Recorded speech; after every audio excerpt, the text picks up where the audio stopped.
Hi, and welcome to Godly Play and the story of the 10 best ways to live. So we are going to get ready for our story with a little game. You know this as the barrel of monkeys, and I want you to think about it as what happens when you are trying to pay attention to a story. What happens? We're trying to pay attention, and all kinds of monkeys start to come out.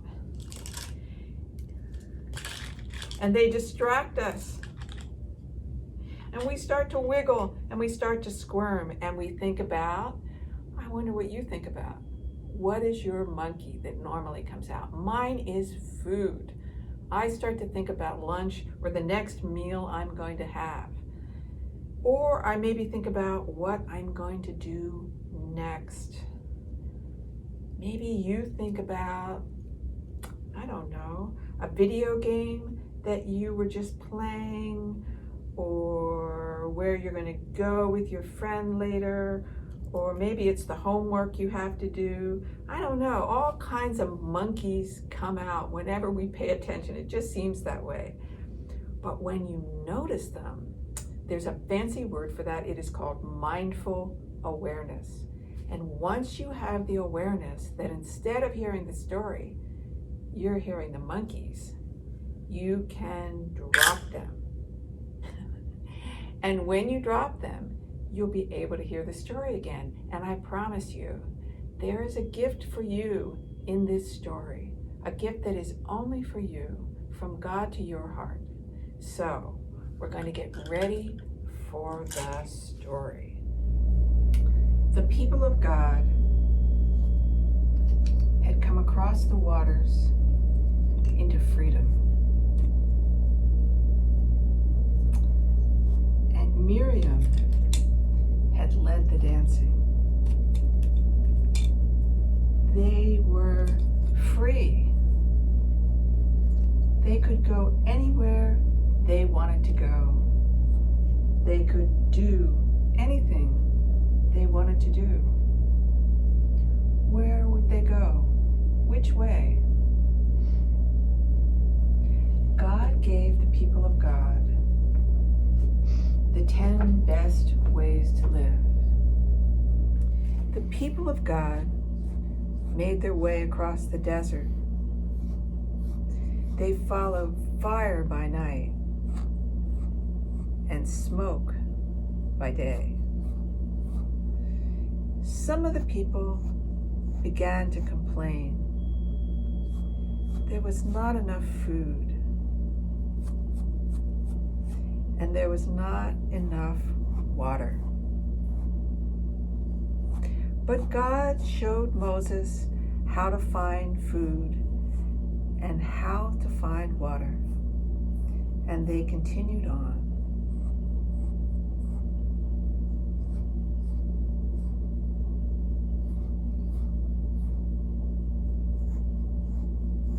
It was a hard journey.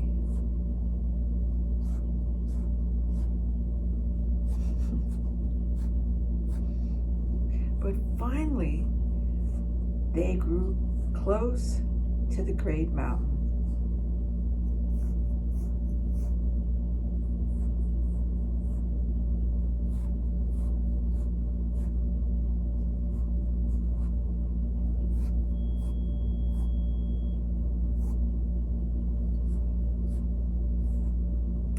Moses was the only person brave enough to climb through the fire and smoke of Mount Sinai to meet with God.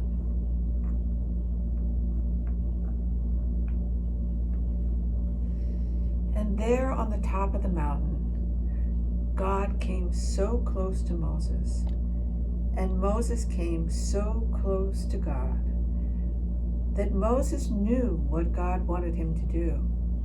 He wanted him to write the 10 Commandments on pieces of stone and bring them back down the mountain to the people of God.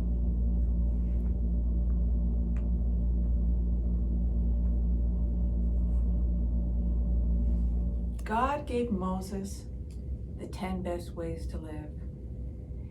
And Moses gave them to the people of God. And the people of God have given them to us.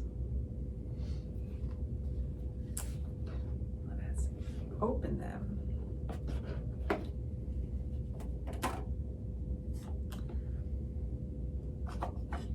Love God. Love people. God loves us.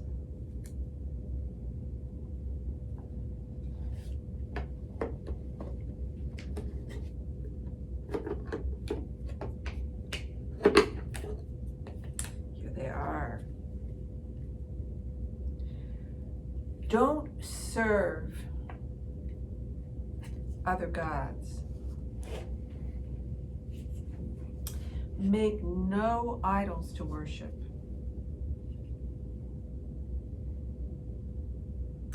Be serious when you say my name.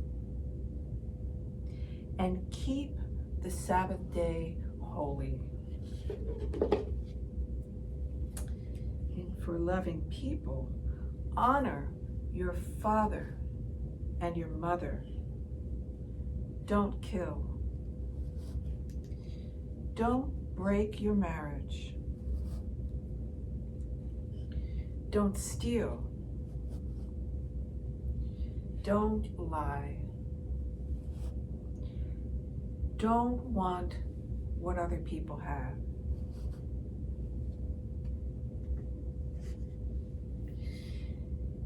These are hard. God did not give us 10 easy ways. God gave us 10 best ways. They're hard, even maybe impossible, but we're supposed to try. They're like stones on a path to show us the way. So it's time to wonder. And I wonder which of the 10 best ways you like the most. Different ones have been important to me at different times of my life. I wonder which one you think is most important. Most of the time when I've asked this question, people have said, don't kill.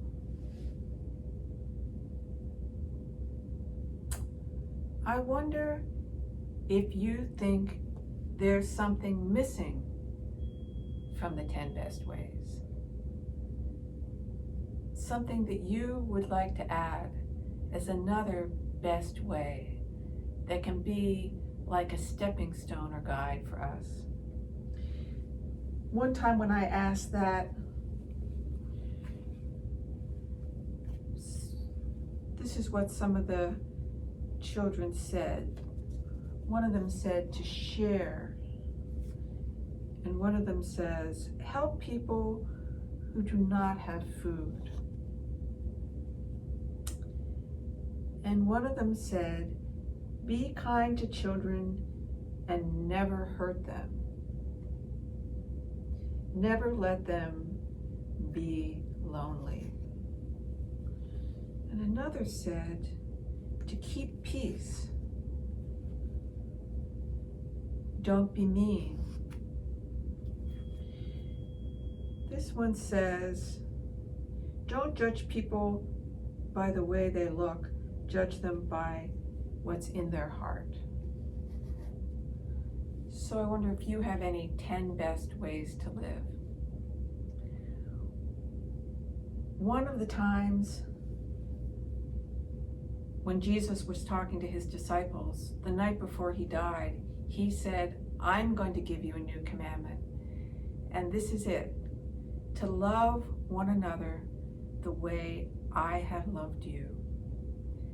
I wonder if we had that kind of generous, open, forgiving, loving love, whether all of these commandments would be included, whether we would be following them. So as we're still thinking, wondering about our story, it's time to do our work for this week. And I wonder what part of the story you would like to work on. Whether it's when they're crossing the desert and they're complaining because there's no food and there's no water and they're thirsty and they're hungry and it's hard. Or when they came to the mountain with fire and smoke. It sounds like a volcano, right? And Moses is climbing up into the volcano. I wonder if it's when Moses is on the top of the mountain and God is coming close to him and he is coming close to God. Or when he comes back down to give the 10 best ways to live. So only you know what part of the story speaks to your heart that you want to work on. And then you'll have a little piece of the story in your house until next week.